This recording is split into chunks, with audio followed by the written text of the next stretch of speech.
মই শ্ৰী হিমন্ত বিশ্ব শৰ্মাই ঈশ্বৰৰ নামত শপত ধরती का पुत्र হিমন্ত বিশ্ব শর্মা পেয়েছি আমাদের সঙ্গে এই মুহূর্তে রয়েছেন হিমন্ত বিশ্ব শর্মা। हिमंत बिस्वा शर्मा जी हिमंत बिस्व शर्मा है सर। हेमंत बिस्वा शर्मा বিশ্ব শর্মা নিজের রাজনৈতিক রহস্য লুকোয়ার ভাবে মামায় ধর্মের কথা কয়। নিজের রাজনৈতিক রহস্যবিলাক লুকাই রাখার কারণে মানুহক বিভ্রান্ত করার কারণে তেও ধর্মের মাত মাতি থাকে। मदरसों से क्या दिक्कत है? तो बंद करने का इरादा है।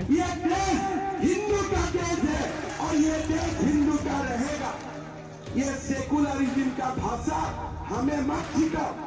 आपसे मुझको सेकुलरिज्म का भाषा सीखना नहीं है। आप लोग सुन लीजिए, असम में मेरे लिए, मैं असम से आया हूँ, ये मेरे लिए बहुत बड़ा मुद्दा है। आज जो कांग्रेस है उन्होंने प्रूफ कर दिया कि है, लेकिन हिंदू का तकलीफ है, हम नहीं है। आगे चलेगा और सनातन का आदर्श से ही ये देश मजबूत होगा। कारण हल সামগ্রিক হোৱা সেই ৰাজনৈতিক পৰিৱেশবিলাক সংঘাত সিমানেই তীব্ৰতৰ হোৱা পৰিলক্ষিত হৈছে। বিশেষকৈ সামগ্ৰী সমষ্টিত সমূহ সমৰত নামিছে কংগ্ৰেছ আৰু বিজেপি। আৰু এই যুঁজ, এই বেলটৰ যুঁজ বা ইভিএমৰ যুঁজ এতিয়া ৰাজপথৰ যুঁজলৈ পৰিণত হৈছে।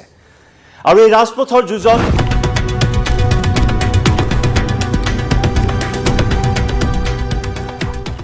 যোৱা ৰাতি প্ৰায় 20 জনমান দুৰ্বৃত্তই মোৰ গেট ওপৰৰ পৰা পাৰ হৈ আহি ঘৰত মই নাথাকা অৱস্থাত তেওঁলোকে মোৰ আহি গাড়ী চুৰমাৰ কৰি দিয়ে।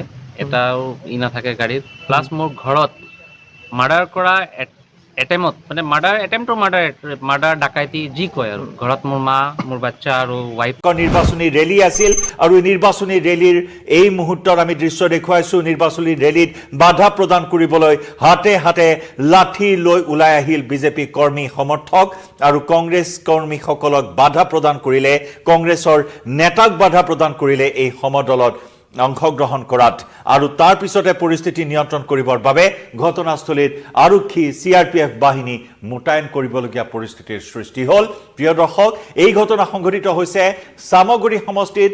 সামগ্ৰীত অনুষ্ঠিত হ'ব উপনিৰ্বাচন, কাৰণ গ্ৰেনেড, গুলি বাৰুদ সকলো পোৱা যায় সুলভ মূল্যত। নগাঁৱৰ সামগ্ৰীত আছে মাৰণাস্ত্ৰ ভাড়াত দিয়া দোকানখন। নগাঁৱৰ সামগ্ৰীত আছে মাৰণাস্ত্ৰ ভাড়াত দিয়া দোকানখন। কাৰণ হল খানাপাৰাৰ সেই ৰহস্যময় খবৰবিলাক, খানাপাৰাৰ সেই ভিডিঅ'বিলাক। কাৰণ হল অসমৰ বিভিন্ন ঠাইত ড্ৰাগছ নিউজবিলাক। ভিডিঅ'টো আপুনি চাব পাৰে আৰু পৰৱৰ্তী ভিডিঅ' চোৱাৰ কাৰণে আমাৰ চেনেলটোক ছাবস্ক্ৰাইব কৰি ৰাখিব। ধন্যবাদ।